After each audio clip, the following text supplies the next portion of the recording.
मंत्री अजित पवार यांनी अर्थसंकल्प सादर केला आहे. विधानसभेमध्ये, विधान परिषदेमध्ये राज्यमंत्र्यांनी सादर केला. आज आपण या विषयावर चर्चा करणार आहोत की एसटी, अनुसूचित जाती आणि एसटी, अनुसूचित जमाती या विभागांना किती निधी दिला. या सगळ्या निधी वाटपामध्ये गेल्या वर्षानुवर्ष असा आरोप होतोय की आदिवासी आणि दलितांचा निधी हा वळवला जातो इतर मार्गाने. आज ज्या घोषणा केल्यात अजित पवार यांनी, त्यामध्ये प्रत्यक्षात किती तरतूद केलेली आहे हे सगळ्या विषयावर जाणून घेण्यासाठी आपल्या विविध विषयातले तज्ज्ञ आहेत. माजी सनदी अधिकारी इझेड खोब्रागडे आपल्यासोबत आहेत. माजी सनदी अधिकारी उत्तम खोब्रागडे आहेत. अमोघ भाई गायकवाड आहेत, ते BACI पुणे चॅप्टरचे अध्यक्ष आहेत. त्याबरोबर CO नाईसचे समीर शिंदे सर देखील आहेत आणि नागपूरवरनं प्रवीण मोते, जे दलित विषयाचे अभ्यासक आहे, या सगळ्या विषयावर त्यांचा अभ्यास आहे, ते देखील आहेत. मी सुरुवातीला जातो इझेड खोब्रागडेकडे. तर या बजेट बद्दल तुमची पहिली प्रतिक्रिया नेमकी काय आहे? खरोखर एसटी आणि एसटीच्या पदरात किती पडले सांगा.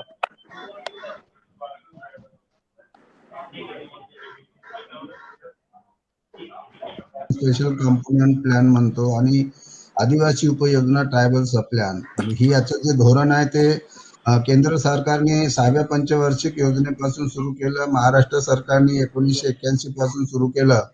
तेव्हापासूनचा आपण जर आकडेवारी बघितलं तर इतिहास असा आहे की कधीही सरकारने लोकसंख्येप्रमाणे अनुसूचित जाती उपयोजनेमध्ये स्पेशल कंपोनेंट प्लॅन मध्ये तो निधी दिलेला नाही, तोच आदिवासी उपयोजनेमध्ये दिला नाही. तर त्यामुळे आत्ताच्या बजेटमध्ये पण तीच परिस्थिती आम्हाला दिसते आहे आकडेवारीवरून. त्यामुळे मला टीका करायची वाटत नाही, टीका करून उपयोगही नाही.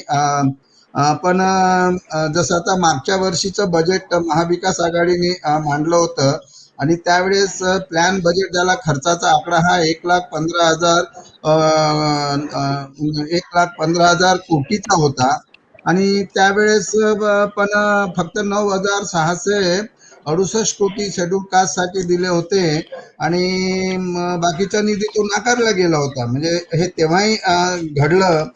3,902 कोटी नाकारले होते.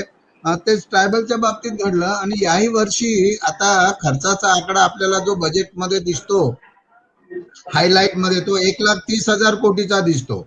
आपण त्याला प्लॅन म्हणतो. खरं आता प्लॅन नॉन प्लॅन असा हा विषय राहिला नाही. नीती आयोग आल्यापासून प्लॅनिंग कमिशन पण गुंडाळून ठेवलेला आहे, तर एकूणच फार विस्कळीतपणा पण आहे. तर तो आकडा आपल्याला 15,340 कोटी शेड्यूल कास्ट साठी मिळायला पाहिजे होता आणि शेड्यूल ट्राईब साठी तो 11,570 कोटी मिळायला पाहिजे होता या बजेटमध्ये. तरी तो अर्थसंकल्पीय तरतूद तरी करायला पाहिजे होती, त्याला आपण आउटले म्हणतो. परंतु शेड्यूल कास्ट साठी 10,635 कोटी, म्हणजे 4,705 कोटी नाकारलेले आहे आणि ट्रायबल साठी 9,768 कोटी दिले आहे, 1,832 कोटी नाकारले आहेत. ठीक आहे, आता या नाकारण्याबद्दल काही विषय नाही. तसाही आकडा जरी दिला तरी तेवढा पैसा, अनुभव असा आहे की जरी आकडा बजेटमध्ये जरी दिला असेल तरी तो तेवढा फंड त्या वर्षामध्ये प्रत्यक्षात उपलब्ध करून दिला जात नाही आणि त्यामुळे खर्च होत नाही. मागच्या 5 वर्षात आधीच्या सरकारच्या काळातले 2014-15 पासून तर आपण 18-19 पर्यंतचे आकडे जर बघितले तर मी RTI मधून जी माहिती घेतली होती त्यानुसार 14,198 कोटी अखर्चित राहिले. कसं आहे की म्हणजे बजेटमध्ये तरतूद करणं आणि तो दिल्यानंतरही खर्च न होणं, म्हणजे आता खर्च न होणे याला जबाबदार कोण आहे? याला जबाबदार वित्तमंत्री नाही, आपण नाही डायरेक्ट धरता येणार किंवा मुख्यमंत्री नाही. तर ट्रायबल डिपार्टमेंट, सामाजिक न्याय विभाग ही जी यंत्रणा आहे त्या योग्य पद्धतीने स्कीम वाईज अलोकेशन डिपार्टमेंट करत असते. आता जर खर्च होत नाही आणि खर्च न झाल्यामुळे तो आपोआप वित्तीय नियमाप्रमाणे तो लॅप्स होऊन जातो. तसं तर शेड्यूल कास्ट सप्लॅन आणि ट्रायबल सप्लॅनचं जे धोरण आहे केंद्र शासनाचं जे होतं प्लॅनिंग कमिशनचं, इट इज नॉन लॅप्सेबल. म्हणजे तो लॅप्स होत नाही, व्यपगत होत नाही आणि ते नॉन डायव्हर्टिबल आहे, म्हणजे त्याला वळवता येत नाही. याचा अर्थ तो कॅरी फॉरवर्ड केला पाहिजे, पण ही कॅरी फॉरवर्डची संकल्पना महाराष्ट्र शासन पण वापरत नाही. तर मागच्या वर्षापर्यंत आम्ही हिशोब काढला 2020-21च्या बजेटपर्यंत शेड्यूल कास्टचे जवळजवळ 30,000 कोटी रुपये हे नाकारलेले आहेत.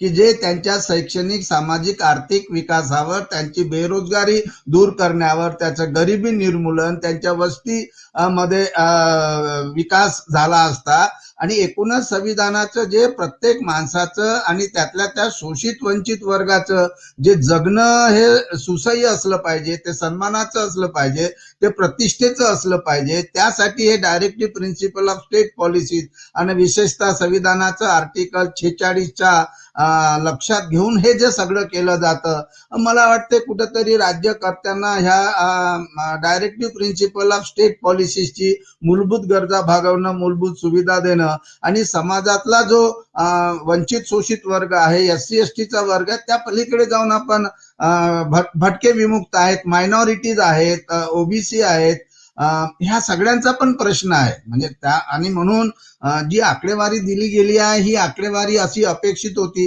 नाहीपेक्षा यावेळी त्यांनी 10,635 कोटी आणि आपण ते जनरल फंडातून दिले असं म्हणतो ते 13,310 कोटी जर आहेत, तर असं जर बघितलं तर आकडा ठीक आहे. म्हणजे मी मग त्या दृष्टीने अभिनंदन करेल.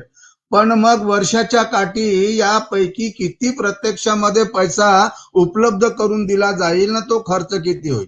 आता मागच्या वर्षी 9,668 कोटी बजेटमध्ये शेड्यूल कास्ट सप्लायमध्ये होते. मग आता त्याच्यापैकी कोरोना सुरू झाला तर कोरोनाच्या काळामध्ये 67% कट सगळ्या डिपार्टमेंटला लागली. तर त्यापैकी SCच्या विकासासाठी ज्या काही महत्वाच्या योजना आहे किंवा STच्या विकासाच्या ज्या महत्वाच्या योजना आहे, प्रत्यक्षात किती निधी उपलब्ध करून दिला आणि किती खर्च झाला आणि तो जो झाला नाही तो या पुढे कॅरी फॉरवर्ड होणार का, हा एक मुद्दा होता. दुसरा एक मला मुद्दा मांडायचा आहे की आपल्याला आठवत असेल की आम्ही पण माननीय शरद पवार साहेबांकडे 8 मार्च म्हणजे याच तारखेला 2020ला बैठक त्यांनी 2 तास दिले होते आणि नंतर 15 मार्चला माननीय मुख्यमंत्र्यांकडे पण झाली आणि हे सगळे होते आणि त्यामध्ये ही आकडेवारी आम्ही त्यांना प्रेझेंट केली होती. आणि अनुसूचित जाती उपयोजना आणि आदिवासी उपयोजना यांच्या प्रभावी अंमलबजावणीसाठी स्वतंत्र कायदा करा अशी त्यावेळेस पण मागणी केली होती. एवढंच नाही तर माननीय सोनियाजी गांधी यांनी 14 डिसेंबर 2020ला राज्याचे मुख्यमंत्री महोदयांना पत्र लिहिलं होतं आणि त्यांनी असं सांगितलं होतं की महाविकास आघाडीच्या कॉमन मिनिमम प्रोग्राम मध्ये सामाजिक न्याय हा विषय आहे, तेव्हा लोकसंख्येप्रमाणे निधी दिलाच पाहिजे, तो त्या वर्षात खर्च झाला पाहिजे आणि त्याची अंमलबजावणी व्हावी आणि यंत्रणेवर पण काही जबाबदारी निश्चित व्हावी. न काम करत नसेल तर शिक्षा पण व्हावी. कायदा केला तर आपण ती तरतूद करतो, हे असं करावं. तर मग आम्हाला असं अपेक्षित होतं की माननीय वित्तमंत्री कायद्याची घोषणा करतील. ठीक आहे, आकडेवारी मागे पुढे होईल, पुढे ते त्याच्यामध्ये सुधारणा पण होऊ शकते. त्याच्यामुळे आकडेवारी जरी परिपूर्ण 100% दिसले नाही तरी मला काय फार त्याचं हे वाईट वाटत नाही, कारण ते पूर्णतः खर्च होत नाही हा आपल्याकडे मागचा इतिहास आहे. आणि खर्च न होण्यासाठी जी यंत्रणा जी प्रभावी असली पाहिजे, जी बडकट समाज कल्याणची ट्रायबलची यंत्रणा असली पाहिजे, जी संवेदनशील असली पाहिजे, ती प्रामाणिकपणे काम करणारी असली पाहिजे, की या समाज घटकासाठी आपल्याला बरोबर आहे जी काम खोब्रागडे सर, केलं पाहिजे. अत्यंत नेमकेपणाने तुम्ही ही मांडणी केली आणि आज खरोखर तो कायदा जर मंजूर झाला तर खऱ्या अर्थाने शोषिकांना संधी मिळाली असते असं म्हणा. उत्तम खोब्रागडे सर आपल्या सोबत आहेत. मला त्यांच्यापर्यंत माझा आवाज पोहोचत असेल तर मी त्यांना इन्व्हाइट करतो. अदरवाईज मी पुण्याला जाईल अमोक भाई यांच्याकडे आणि त्यांच्याकडनं जाणून घेईल की उद्योगांच्या नेमक्या अपेक्षा या अर्थसंकल्पातून पूर्ण झाल्यात का. उत्तम खोब्रागडे सर, तुम्हाला आवाज जातोय माझा? मला वाटतं त्यांच्याकडे काहीतरी तांत्रिक अडचण असावी म्हणून ते दिसतंय. उत्तम खोब्रागडे सर, तुम्ही बोलू शकता? आवाज येतोय? येस येस, हो येतोय. हा सर, बजेटमध्ये या सगळ्या घोषणा आज झाल्यात आणि खोब्रागडे सरांनी यावरती थोडा प्रकाशही टाकलाय. खरोखर ह्या योजना सगळ्या वंचितापर्यंत पोहोचतात का, याबद्दल तुमचं माजी सनदी अधिकारी म्हणून काय मत आहे आणि खरोखर याने समाजाचं कल्याण होणार आहे? बघा, या 2 मुद्दे आहेत. एक तर जे राज्यघटनेत आपल्या मध्ये प्रमाणे लोकसंख्येच्या प्रमाणात फंड या विभागासाठी देणं आणि ते देत आहे, सगळे सरकार देत आहेत, कारण ते जवळजवळ दिस इज अ कॉन्स्टिट्यूशनल ऑब्लिगेशन. प्रश्न दुसरा असतो, हा खर्च होतो काय, आणि त्याही पेक्षा महत्वाचा या योजनाचा खरोखरच समाजातल्या लोकांना फायदा होतो की हे म्हणजे या ज्या समाज कल्याण, मी दोन्हीकडे काम केलं. मी समाज कल्याण विभागाचा डायरेक्टर होतो आणि आदिवासीचा प्रधान सचिव होतो आणि दोन्ही मध्ये असताना मी जे त्या इथं जे लिकेज होते या विभागामध्ये, म्हणजे हा खरोखरच पैसा त्या जो घटक आहे दलित आणि आदिवासी यांच्यापर्यंत जात नाही. कारण बहुतेक या योजना या कालबाई आहेत. या योजना आपले कार्यकर्ते आणि अधिकारी पोचण्याकरता केलेल्या आहेत. 2011ला जेव्हा मी अनुदानित आश्रमशाळा विरुद्ध कॅम्पेन चालवला, जवळजवळ 300 आश्रमशाळा रद्द करण्याचा माझा प्रयत्न होता, तेव्हा मला स्वतः शरद पवारांनी फोन करून दिल्लीवरून सांगितलं की तुम्ही जे करता ते आजपर्यंत कोणत्या अधिकाऱ्यांनी का केलं मला माहित नाही, पण मला राजकीय किंमत मोजावी लागली तरी चालेल, पण माझा तुम्हाला सपोर्ट आहे. नंतर त्या माझी ट्रान्सफर केली ती गोष्ट वेगळी, कुणी केली ते मला. प्रश्न असा आहे की या ज्या योजना आहेत या अगदी कालबाह्य, याचा जेवढा व्हायचा तेवढा फायदा या घटकांना होत नाही. सगळे अनुदानित संस्था करायच्या, अर्ध्या संस्था कार्यकर्त्याच्या आहेत, राजकारण्याच्या आहेत, अर्ध्या अधिकाऱ्याच्या आहेत, बोगस फाउंडेशन करायचे. हे समाज कल्याण विभाग आणि आदिवासी विभाग हे बोगस संस्थांना अनुदान देण्याचे केंद्र झाले आहेत. आता परवाच तुम्ही ऐकलं बार्टीमध्ये म्हणे काय झालं होतं. अरे बार्टीमध्ये 10 वर्षापासून हेच सुरू आहे.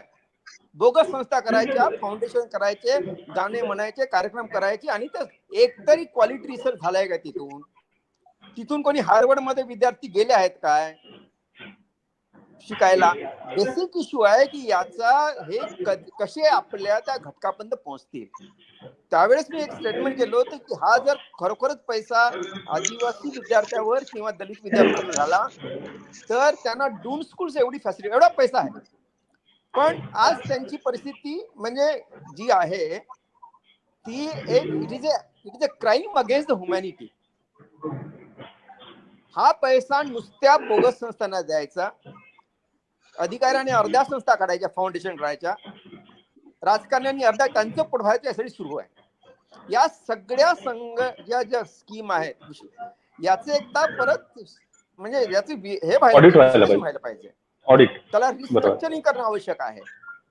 हा पैसा शिक्षण आणि दलित वर्गासाठी आर्थिक त्यांना स्वतःच्या पायावर उभं कसं करता येईल यासाठी खर्च करण्यात आला पाहिजे.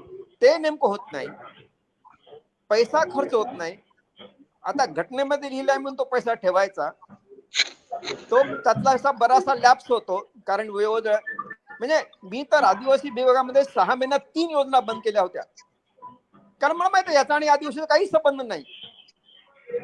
या सगळा पैसा ज्याला आपण हे म्हणतो बोगस संस्थांना देणं सुरू आहे. शिक्षणात मध्ये काय झालंय, एवढ्या पैशामध्ये आज चांगली एक घोषणा केली की प्रत्येक जिल्ह्यामध्ये एक शासनाची चांगली क्वालिटी शाळा असायला पाहिजे. हे मी 10 वर्षापूर्वी सांगितलं होतं सरकारनं, तेव्हाच्या मुख्यमंत्री, की प्रत्येक जिल्ह्यामध्ये शासनाची एक मोठं हे असायला पाहिजे रेसिडेन्शियल स्कूल, आणि त्यामध्ये विद्यार्थ्यांना चांगलं शिक्षण, चांगली सोय शासनाने करायला पाहिजे. ही जबाबदारी शासन न करता स्वतःला त्या अनुदानित संस्थांना देतात. तिथून 50% पैसा ते अनुदानित संस्थाचे लोक आपल्या खिशात घालतात.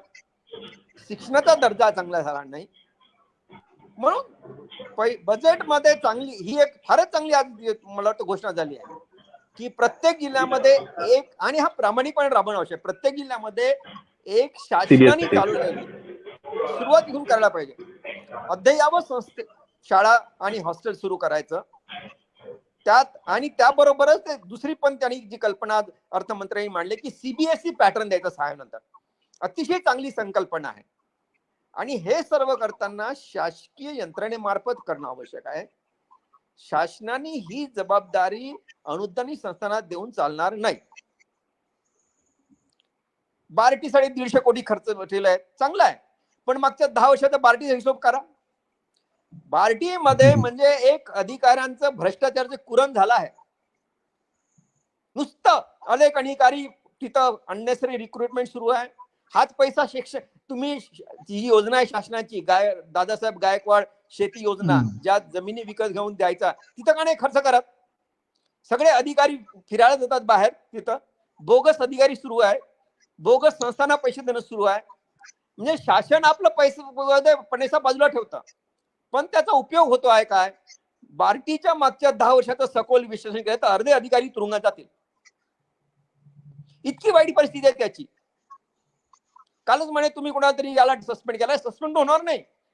त्या योजना अशा आल्या की ज्यामध्ये लिकेजला स्कोप राहणार नाही. जे विद्यार्थी आहेत त्यांना खरोखरच चांगल्या इन्स्टिट्यूट मध्ये संशोधन करण्याकरता मदत करा. बोगस संस्थांना गाणे म्हणण्यासाठी आणि करमणुकीचे कार्यक्रमासाठी पैसे देतात तिथून. अनावश्यक रिक्रुटमेंट सुरू आहे तिथं शासनाचे नियम न पाडता. म्हणजे बजेट आणि विकास याच्यामध्ये एक there is a hiatus which we have to remove. आणि इम्प्लिमेंटेशन मध्ये करून पुन्हा या सगळ्या योजनांचं एकदा त्याचा अभ्यास व्हायला पाहिजे. किती योजनांचा फायदा होतो, किती बंद करायच्या, नवीन योजना सुरू करणं आवश्यक आहे. आज दलिताकडे काय आहे शिक्षणाची? शेती सुद्धा नाही. मग त्यांना शेती का देत नाही या पैशातून? फालतू संस्थांना पैसे देण्यापेक्षा अगदी मूलभूत मुद्दा आहे, महत्वाचा मुद्दा आहे. शेती का देत नाही? आणि आम्ही ही जी कल्पना मी तेव्हा सुशील कुमार शिंदे दिली म्हणून एक योजना सुरू केली होती दादासाहेब गावडे. पण त्यात पैसा नाही, शेती मिळत नाही. अरे एक्वायर करा तुम्ही. उद्योगधंद्यासाठी इंडस्ट्रियल शेती उद्योग एक्वायर करत नाही जमिनी. हा जो पैसा फालतू चालला अनावश्यक आहे तो एकदा पूल करून एक्वायर द लँड. वन जमिनी, रान जमिनी त्या लोकांच्या जमिनी एक्वायर करा, त्यांना किंमत द्या आणि दलित शेतकऱ्यांना त्याचं वाटप करा. म्हणजे असेट जोपर्यंत income generating asset is not transferred to the Dalit, effect on the society. चांगलं एज्युकेशन, दर्जेदार एज्युकेशन, शासनाच्या माध्यमाने एज्युकेशन, त्याकरिता त्यांना सगळ्या सोयी पुरवायचं. दलित या बोगस अनुदानी शाळेमध्ये जाण्यापेक्षा त्यांना डायरेक्ट कॉन्व्हेंट मध्ये जाऊन त्याचा खर्च काय शासन देत नाही?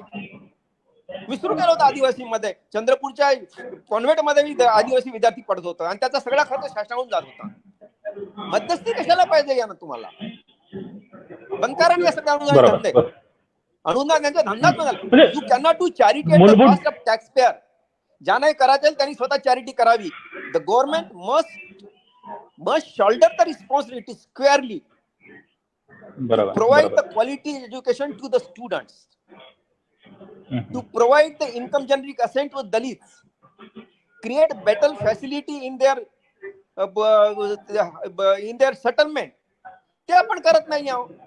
मी म्हणतो पैसा भरपूर आहे, त्याचा योग्य विनियोग होतो काय, त्या योजना योग्य आहेत काय, त्या कुठपर्यंत त्यांना जातात याचा एक अभ्यास शासनाने करावा. आणि या सगळ्या योजना करून त्याला दे मस्ट कन्सोलिडेट.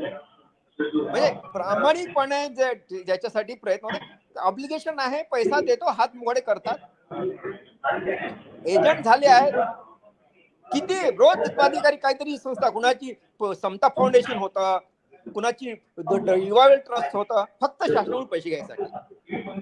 बरोबर. सगळ्या अधिकाऱ्यांच्या आय एस ट्रेनिंग क्लासेस आहेत. किती पोरं तिथून निघाले आय एस मध्ये आले? फक्त अनुदान घ्यायसाठी.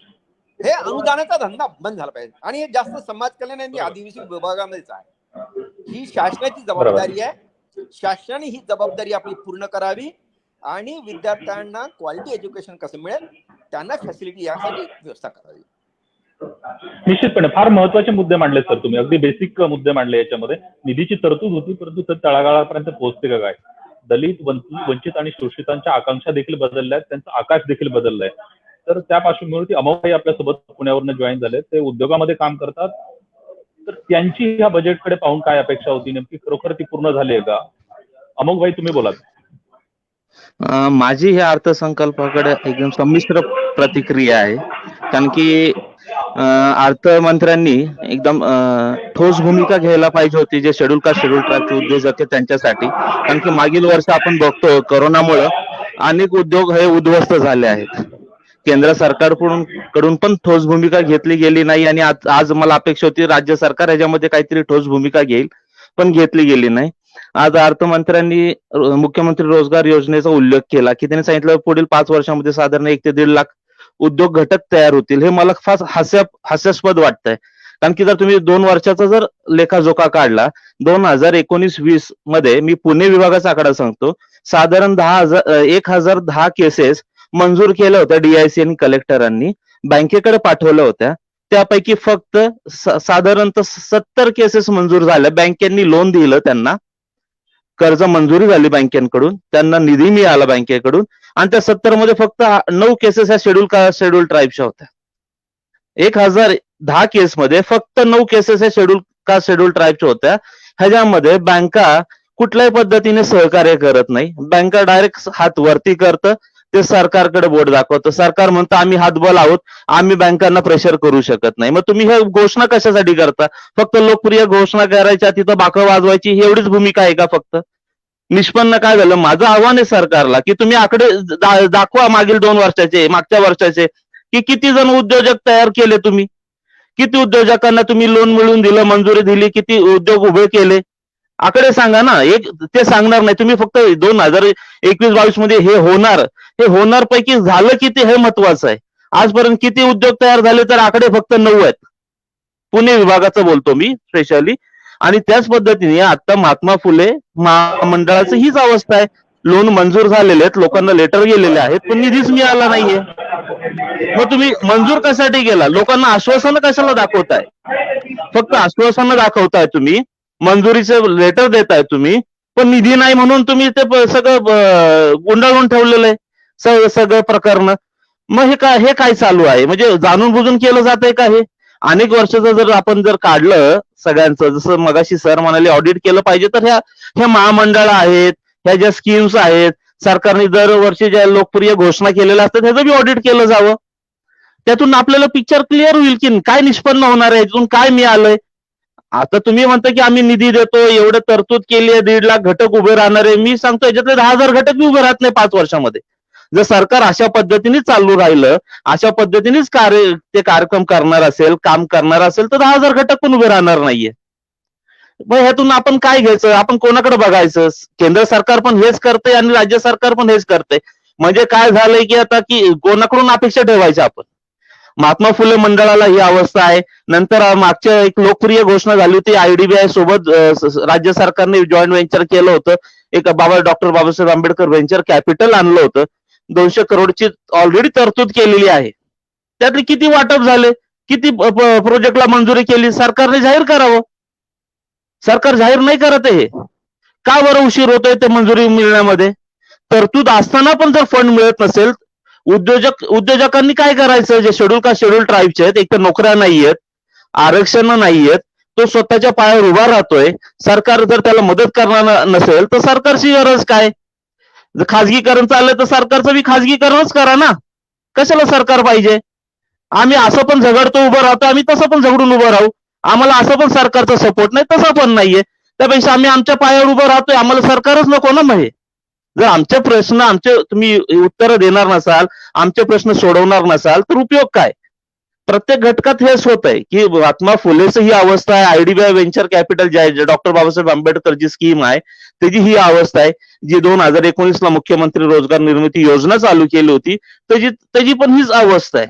मग उद्योजकांसाठी काय, नेमकं काय देणार आहे उद्योजकांसाठी? आता कोरोना काळामध्ये उद्योग 90% इंडस्ट्रीज ह्या कोलॅप्स झाल्या आहेत. त्यांनी पुढे काय करायचं?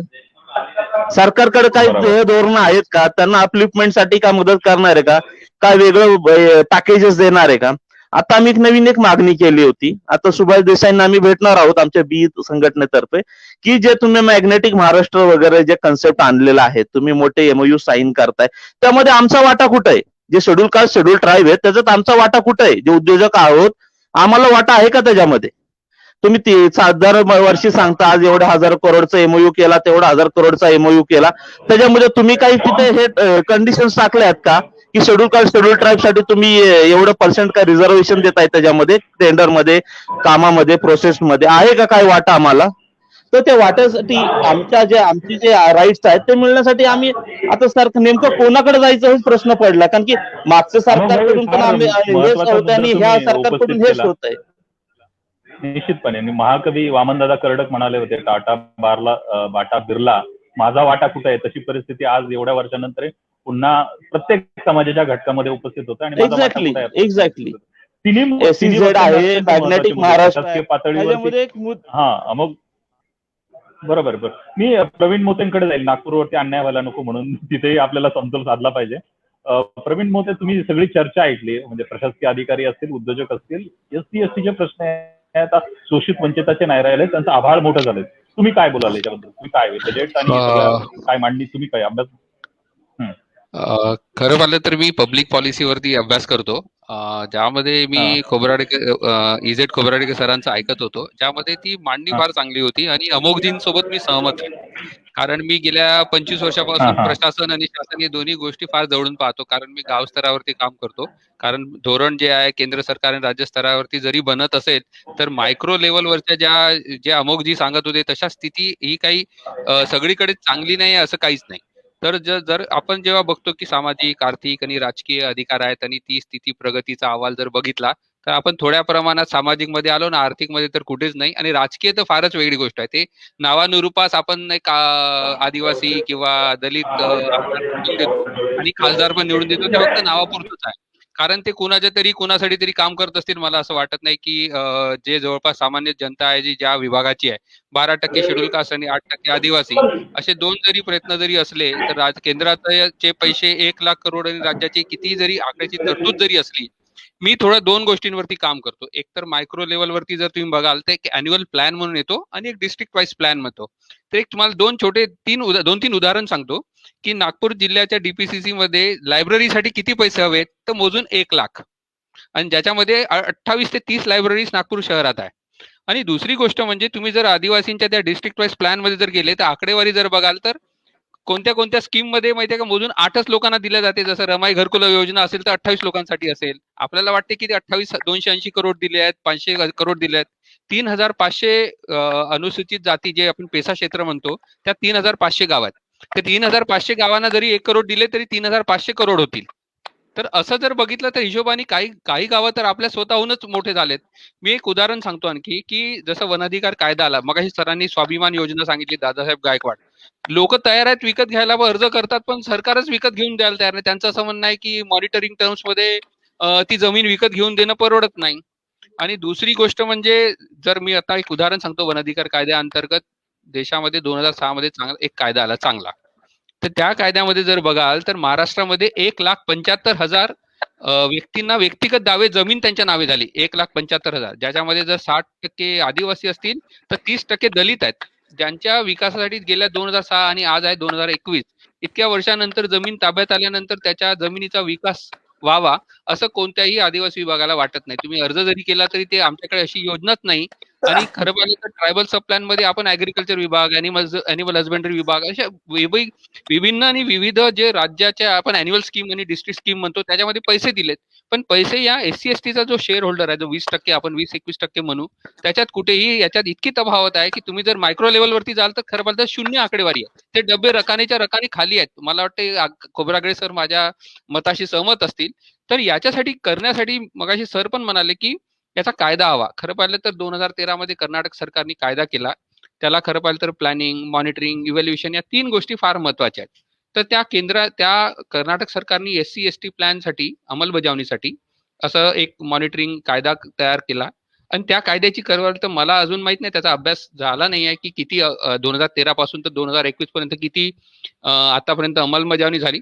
पण असं जे खोब्रागडे सर म्हणत होते त्याप्रमाणे मला असं वाटतं की तसा कायदा राज्यात जरी असला तर अमोघजींचे जे अनेक प्रश्न आहेत, कदाचित मॉनिटरिंग आणि इव्हॅल्युएशन मध्ये आपण सामोरं जाऊन काम करू शकतो. आणि सरकारसोबत काम करायला कोणाला नाही आवडणार, परंतु ते आपल्याला रस्त्यात किंवा त्यांच्या घरापर्यंत येऊ देत नाही. त्याच्यामुळे जरा आपली अडचण ती आहे की दरवाजा आपला गेटकीपर इतके आहेत की आपण थँक्यू. आणि ते गेटकीपर ओपन करण्यासाठी मला वाटतं राजकीय दबाव असला पाहिजे, राजकीय इच्छाशक्ती ही प्रगट व्हायला पाहिजे. हा देखील महत्वाचा मुद्दा आहे. मी म्हणतो की जसं अनेक कोरोनाचं संकट आलं, त्यापूर्वीही GSTचं संकट होतं, त्यामुळे उद्योग प्रभावित झाला. नोटाबंदीच्या संकटाने उभा राहिला.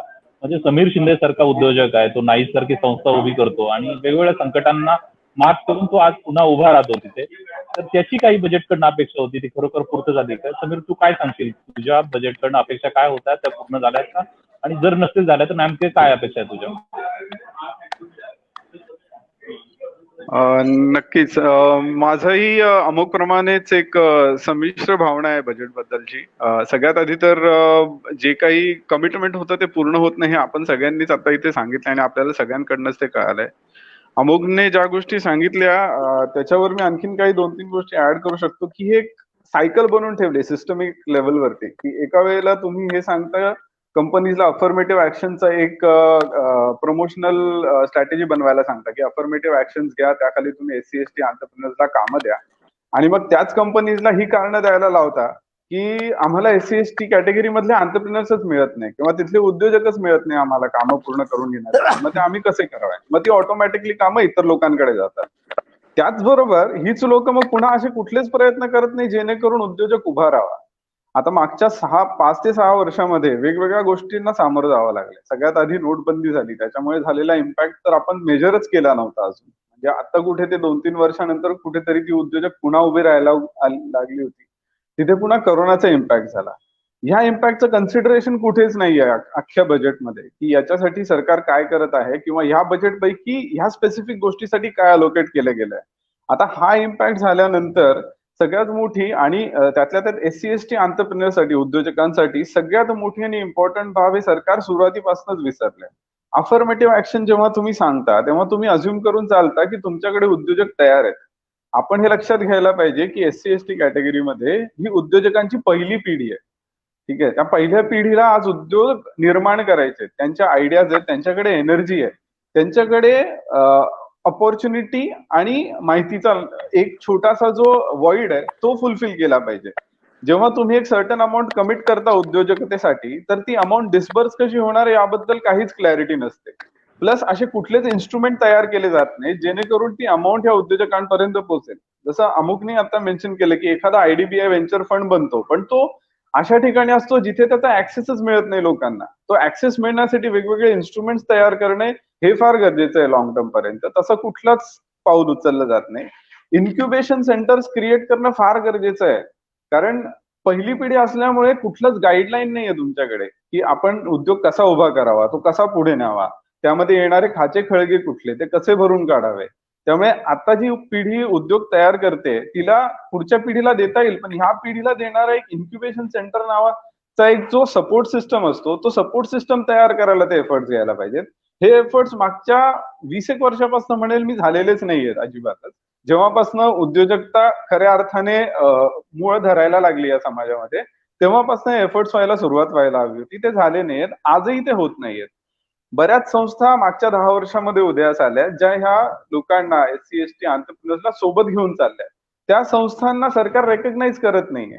त्यामुळे ते इन्स्ट्रुमेंट जेव्हा डेव्हलप होऊ शकतील तरीही ते इन्स्ट्रुमेंट डेव्हलप केले जात नाहीयेत. या संस्थांना हाताशी धरून एकाच वेळेस हजारो एंटरप्रेन्योर्स पर्यंत तो फंड पोहोचवला जाऊ शकतो. त्यांच्यापर्यंत ती फंडिंग आणि ती चॅरिटी म्हणून व्हावी अशी अजिबात इच्छा नाहीये. ती रिटर्न ऑन इन्व्हेस्टमेंट म्हणूनच व्हावी, जेणेकरून त्या उद्योजकांची तेवढी कमिटमेंट राहील त्यांच्या प्रोडक्टसाठी आणि त्यांच्या कंपनीसाठी. पण ते इन्स्ट्रुमेंट तयार करणं गरजेचं आहे जे कुठेच होताना दिसत नाही. आणि that is the biggest problem that I feel that SC ST entrepreneurs are facing, की you are not creating any possibilities. कुठल्याही प्रकारचे इन्स्ट्रुमेंट्सच क्रिएट होत नाहीत ज्याचा ऍक्सेस मिळेल आणि कुठेही नॉलेज बेसचा सपोर्ट मिळत नाहीये जो तुम्हाला हेल्प करेल एका नवीन पिढीला उद्योजक बनण्यापर्यंत. म्हणजे अगदी त्या सगळ्या आधीच्या वक्त्यांचं समप होईल अशा पद्धतीने ती इन्क्युबेशन सेंटर होईल. मी इझेड खोब्रागडे सरांकडे जाईल. मला वाटतं आपण चर्चा आता संपण्यासाठी नको, कारण की भरपूर वेळ झालेला आहे. तर ही एक नव्या आकांक्षा आहेत एससी ज्या वंचित आहे, शोषित घटक आहेत त्यांच्याकडनं. तुम्ही प्रशासनामध्ये होतात, तुम्ही काय या नव्या मागण्या खरोखर सरकारच्या पातळीवर पोहोचायला पाहिजे, तुमचं काय म्हणणं आहे या सगळ्या चर्चेनंतर?